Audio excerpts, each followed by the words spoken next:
দাউদকান্দি উপজেলার গৌরীপুর ইউনিয়ন বিএনপির দ্বিবার্ষিক সম্মেলনে সভাপতি প্রার্থী মোহাম্মদ শাহ আলম চেয়ারম্যানের নেতৃত্বে বিশাল মিছিল অনুষ্ঠিত হয়েছে। ২১ জুন শনিবার বিকেলে ওলানপাড়া থেকে শুরু করে গৌরীপুর সুবুল আফতাব উচ্চ বিদ্যালয় মাঠে সভাস্থলে এসে সমাপ্ত হয়। স্বৈরাচারী শেখ হাসিনার আমলে আমরা বাংলাদেশ জাতীয়তাবাদী দল নির্যাতিত হয়েছি, লাঞ্ছিত হয়েছি। আমাদেরকে মামলা মোকদ্দমা দিয়া হয়রানি করেছে। বহু বিএনপির জাতীয়তাবাদী দলের নেতাকর্মী আপনার জেল জুলুম খেটেছে, জেল খাটেছে। ছাত্র জনতার এবং গণমানুষের উত্থানে শেখ হাসিনা বাংলাদেশ থেকে পলায়ন করেছে।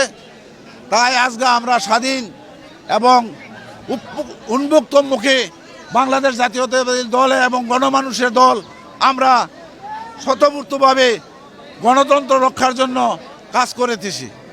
প্রাণপ্রিয় নেতা ডক্টর খন্দকার মোশাররফ সাহেবের নির্দেশে এবং ডক্টর খন্দকার মারুফ হোসেনের নির্দেশে বাংলাদেশের আমরা দাউদকান্দি উপজেলা প্রতিটি ইউনিয়নে ইউনিয়ন কমিটি গঠন করা উপলক্ষে আজকের এই সমাবেশের আয়োজন করা হয়েছে।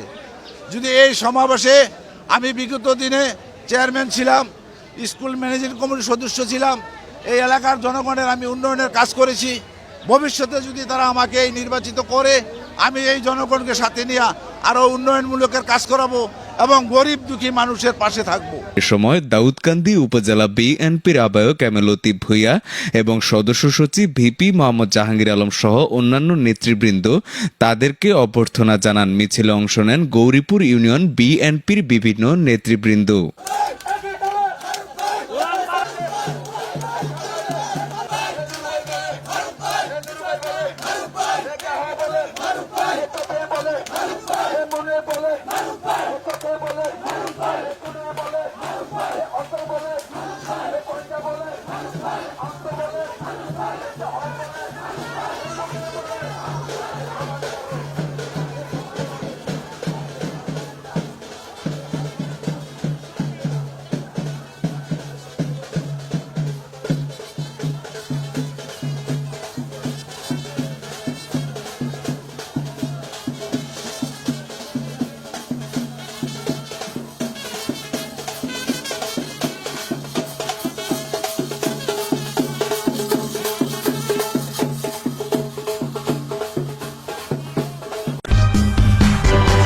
সূচনা community.tv বিনোদনের পাশাপাশি খবর।